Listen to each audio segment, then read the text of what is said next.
Hi, இது Saturday evening. ஆவடியில் ஒரு function, அதுதான் எல்லோரும் கிளம்பி போனோம். நாங்கள் மெயினாக போனது எதுக்குன்னா பிரியாணி சாப்பிட தான். பிரியாணியா வெஜ்ஜா நான்வெஜ்ஜான்னு கேட்டுட்டு தான் நாங்கள் கிளம்புறது. மெயினாக நான்வெஜ்ஜாக இருந்தால் கிளம்பிடுவோம், வெஜ்ஜில் நீங்களே போயிட்டு வாங்க அப்படி சொல்லிட்டு இருந்துருவோம்.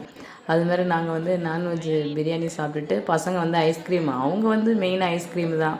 அவங்களுக்கு சாப்பாடெலாம் மெயின் கிடையாது. ஐஸ்கிரீம் சாப்பிட்டு கிளம்பி வந்துட்டோம். அதுக்கப்புறம் மறுநாள் காலையில் வீட்டில் பூரி சப்பாத்தி.